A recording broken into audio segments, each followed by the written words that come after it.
Well, it's finally time for the long-awaited, okay, kind of awaited, fourth movie in the Kung Fu Panda series. It's a weird case.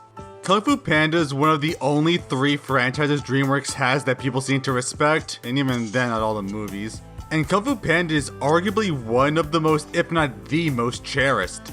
The first movie was a surprise masterpiece with a compelling character journey and incredible action and artistry that has become iconic for Dreamworks. The second movie was arguably even better, adding so much more lore, emotions, and expanding the world and characters to a brilliant degree. And the third didn't quite live up to its predecessors, still did expand the lore and characters of the series, and finished on a pretty good note. And the Christmas special was pretty good too, and I covered it last December. Unfortunately, YouTube took it down because it used 6 seconds of footage. I hate this site! But anyways, it makes the existence of a fourth movie questionable. Unlike from before, it didn't really seem like there's a need to continue the story. It almost feels like it was a cash grab. Also, the trailer ending with a fart joke when the series surprisingly refused lowbrow humor like that definitely put people off. But aside from the animation community being the animation community, the world of Kung Fu Panda is insanely rich for potential, and there's practically infinite stories you can tell in it, so it can have promise. It's gonna be hard to live up to its predecessors. But it also felt like the studio, or at least the marketing, wasn't building as much hype as it could have. I mean, the very first footage only came about 3 months before its release, and even then arguably just because its unfinished version got leaked a day earlier. Dreamworks, why do you keep doing this? I feel it kind of hurt a lot of the hype around the movie aside from just being a new Kung Fu Panda movie. Now, I've actually been avoiding seeing other trailers, clips, and fan opinions since I don't want anything to cloud my judgment before I saw the movie. And I mean, it's like the only movie I've gotten remotely excited for and nothing else in the foreseeable future. I just don't get excited for movies anymore. Not since...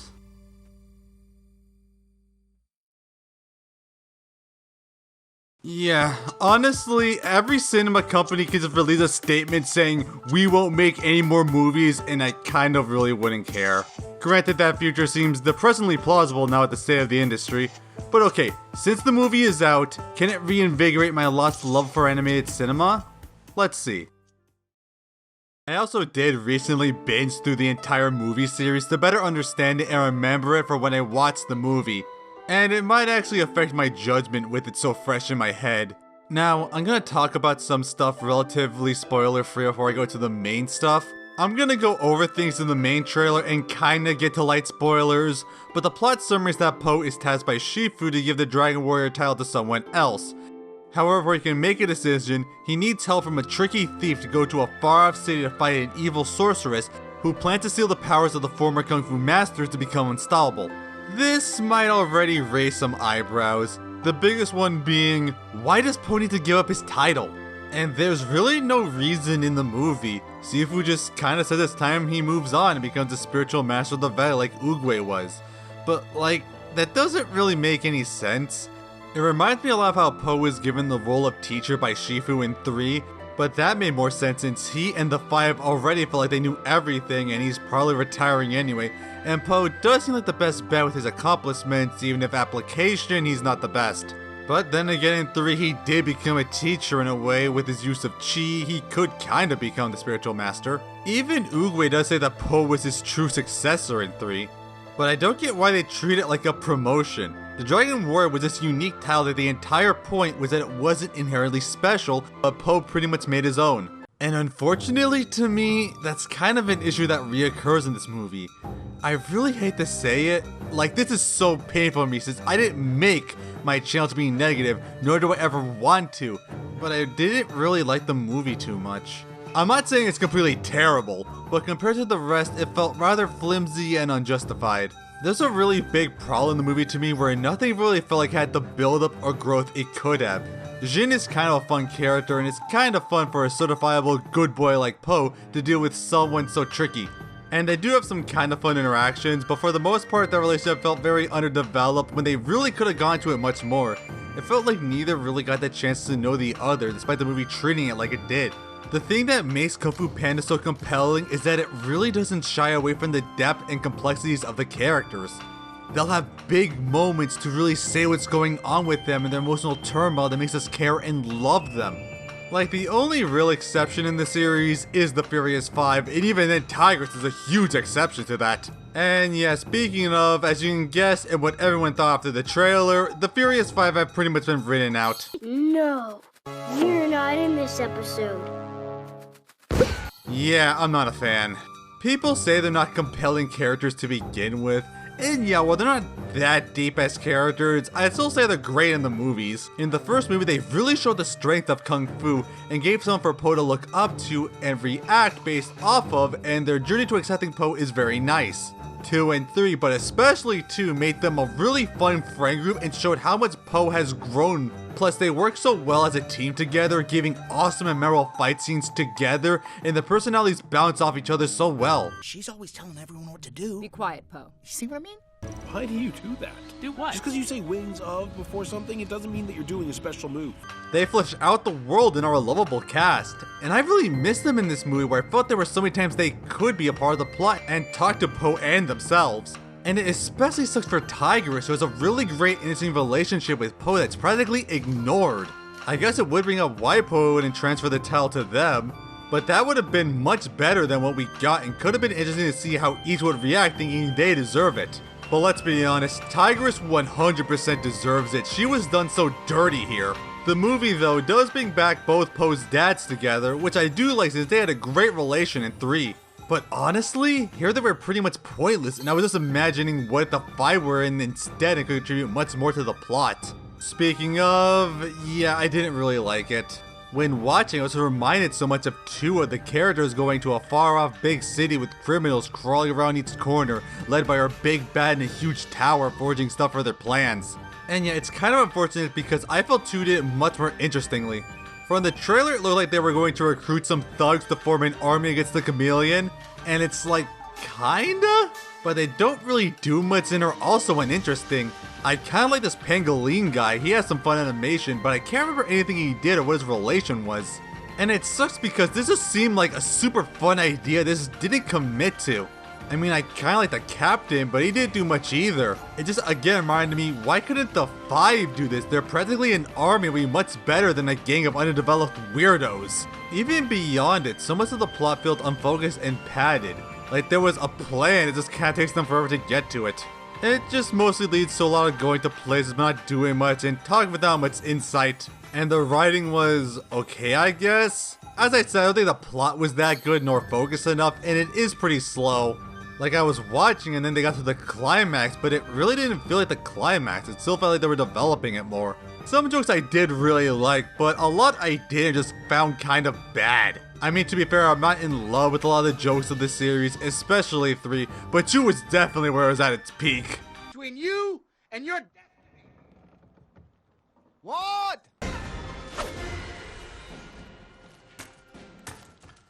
The dialogue was mostly okay with a few really dumb moments. But I think the true victim of the writing was our villain, the Chameleon. This is totally because of the past elements of the series, but Kung Fu Panda legit had some of the best villains in animated media. Both Tai Lung and Lord Shen had such nuanced writing where their backstories were very explicit and compelling, where both felt like tragic characters who lost their path by their vices, but also perfectly matched by how cunning and threatening they are. They were great. And Kai does have issues, mostly for how much he's treated like a joke and doesn't have nearly enough nuance, but is still interesting in his presence and his history being Uguay's battle brother who lusted for power at the potential that Chi was shown to him, and Uguay was forced to kill him, as now he seeks vengeance on him for erasing him from history. These villains are so iconic and memorable in their own ways and have their compelling moments. What I ever did, I did to make you proud! Tell me how proud you are, Shifu! Goodbye, Shen. I wish you happiness. Happiness must be taken. I loved him like a brother, and he betrayed me. The Chameleon kind of has none of that. We never really got a scene of them or their feelings or past. They don't have any real backstory, nor origin, or explanation for their powers aside from they just have it. Their motives don't even make sense in the universe, and their plan is kind of confusing. Honestly, so much of them felt like a much lesser version of Lord Shen. Their powers are kinda cool, but I felt they didn't really use it enough nor at the same threat level or presence, despite the fact that their power should make them the most threatening villain in the series. Like really, they could have been a great addition to the Rogues Gallery, but they really aren't. At least when their powers do happen, it is pretty cool and at least they get creative in the final fight. I still also dig her design, even if it's kinda like Rango fused with Yzma. In other good things, the lighting and texturing felt really good and made the world pop out a lot more. But unfortunately, it didn't quite go with the stylized lighting so many of these shots in the previous movies had, because those were so incredibly gorgeous. Like, oh my god, I could gush about them so much. They had a bit in the final fight, but not really enough for me. They do a kinda neat thing with the paint slashes, but I wish they leaned into it more since it was kind of unique. The fight scenes were fun, some were really well choreographed and imaginative, especially at the end when the chameleon used all her powers. And when Jin and Po met had a really fun one, but I think the other movies did them better. And the themes of the importance of change I did really like and were pretty compelling and perfect for the movie, though I really wish they took more time and focused on it. Every movie had these emotional gut punch scenes that made you feel for the characters and the movie as a whole. While I feel 4 tries to reach those, they didn't really develop them enough to have the same impact. Like, I want to care, but I just can't. But I also gotta say, I don't regard 3 a lot in its setup, which I do like since I prefer when the movies really connect to each other. And even the staff poke at the end was surprisingly important, but it's kind of weird because it feels a lot more important than how 3 treated it. I can't take that. Just take it. I have a bigger one. But I will admit, the movie did have one twist I didn't really see coming, so I will give them credit, since it's not like any of the movies before. Good job, guys. Though I guess I can't go to the big spoilers next, and yeah, be warned. But it's also worth talking about the thing everyone was hoping for. Skip here. We good? Okay, so the real motive for the chameleon, okay seriously, they showed this name of the chameleon queen or something because that name is so generic, is that she wanted to learn Kung Fu, but every master turned her down because she was so small, so instead she learned sorcery and then used magic to become a shapeshifter. But like, what about Master Mantis? That makes no sense. He's a little mantis and is a beloved Kung Fu master. Like, come on! Even other masters like Master Chicken are smaller. Hell, what about the farm animal masters from the holiday special? There are a lot of small Kung Fu masters. Why are we pretending this is a big issue? We're not so different, you and I. Also, they are nothing alike. Stop lying. Again, the Furious 5 not being in the movie makes no sense, and Mantis calling this out or something would have been really good for the narrative, but they just didn't. And I also wish that she could steal the Fire's power to have the fights a bit more interesting, even if it's kind of a retread of the Jade Zombies in 3. But the thing a lot of people were excited for is Tai Lung showing up. I was hesitant and what if you would have like a 3-second cameo to show how threatening the chameleon was, and he kinda did. The chameleon gets all the masters from the spirit realm to steal their power, and it's kind of like an epic callback to the previous movies, but they literally like do or say nothing.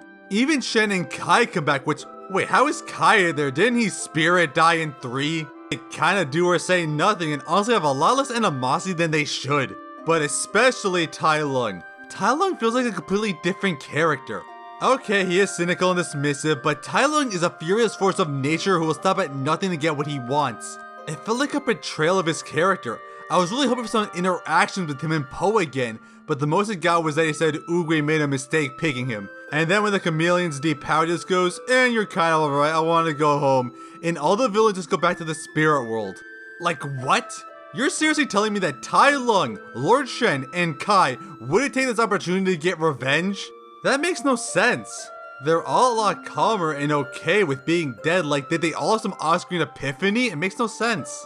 And by God, Tai Lung was a missed opportunity because it could have elevated this movie so much. He's only there for like the last 15 minutes with only like 2 minutes of screen time. I hate being a "they should have done this" guy, but this is direct elements and themes in the movie that aren't really addressed. Po is looking for a new dragon warrior and it's never acknowledged that Tai Lung risked everything to try and be that. He should have been around the conflict. He's so sympathetic and it's worth him kind of having a character arc. Like, what if the chameleon brought him back and depowered him to take his kung fu and Tai Lung reluctantly has to join Po and Jin to stop her to get revenge and it back.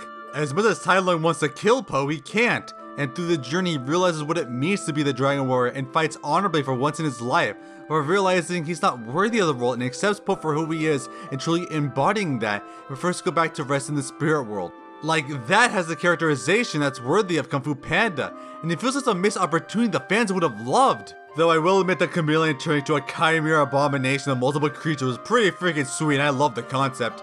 It reminded me so much of How to Train Your Dragon. And yeah, if it wasn't insanely obvious, Zim was given the title Dragon Warrior. I mean, I understand it since Poe himself was an unorthodox hero who earned his role being unique and defying the expectations put on him, and Zim being a thief who learns how to be good is a perfect example. And I do like how she's not instantly a master. Like Poe, she has to train and use her skills. I just wish again their bond was strong and this was built up more.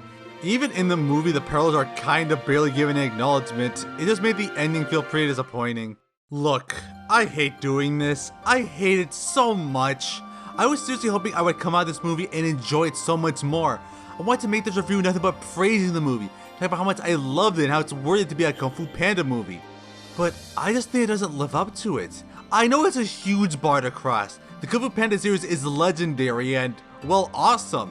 And every movie is practically a masterpiece. But to me, it just couldn't live up to its legacy. Its characters weren't as complex or interesting, its conflicts muddled and insignificant, and much of its ideas and writings were underdeveloped. I don't like to judge movies by what I want them to be, but instead how they execute what they're trying to be. But this movie is trying to be a compelling, funny, action epic like its predecessors, and to me, it just didn't reach it. But I still think it's a bad movie, far from it. It's still enjoyable and it does have that Kung Fu Panda feeling as well. I love that the movie exists in the first place to see more adventures of Poe. And honestly, I feel there's still so much left to explore and it's the beginning of a new saga that goes so much further. I've read the multi-movie plan and honestly, I'm for it. It still has its moments I enjoyed and concepts I loved, and it does make me appreciate the entire series more in a regard. I'm not saying you shouldn't watch it, far from it. Please watch and support it. I'm a fallible guy who will totally admit to being wrong. I probably was too harsh on it, I'll admit. You might enjoy it far more than I did. I still think you'll have fun with it regardless. And I still seriously love Dreamworks and their work. I feel people aren't giving them or hell the entire animated medium enough credit as it deserves, and I made my channel trying to bring that love across. And after Puss in Boots 2, I genuinely hate how the animation community is forcing the same expectations on everything, like everything must adhere to the new standard. I still love this franchise, I still love this medium, and I still love this studio, and their next movie seems to be a complete masterpiece I'm excited for. I'm never gonna give up on the studio. And as I say to please watch Kung Fu Panda for yourself to form your own opinion, I want to end this with the ending clip of my Kung Fu Panda holiday video, which I feel brings my feelings across. Yeah, before I end, I really want to talk about Dreamworks in general. Dreamworks is my favorite animation studio, and I'm not one of those people who act like Puss in Boots 2 is the only movie they ever made.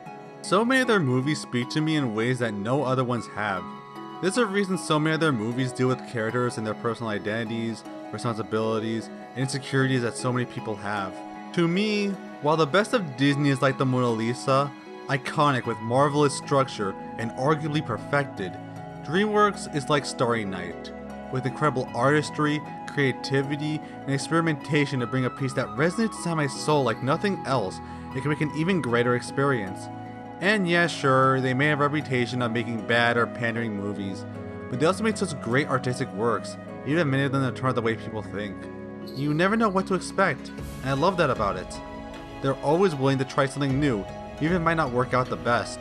They made some absolute masterpieces that have touched me and millions of other people, movies I personally relate to a lot more than other studios' works. Even in a few movies I absolutely love, and I feel they get the credit they deserve, and some who eventually got it now. They represent so much I love about art and animation, the willingness to experiment, add personal touches, and just embrace creativity and love for the medium and its franchises. And I will always love and support them no matter what. And I seriously cannot wait to see what they'll do next. After all... Hey, I'm really serious. Don't take my opinion as law. Go see it, make your own opinions, and tell me what you think. Do you agree with me? Am I too harsh? I'm really curious, let me know. Remember to hide your spoilers and be civil. Cause come on, we all love animation, don't we? Thanks for watching, and goodbye.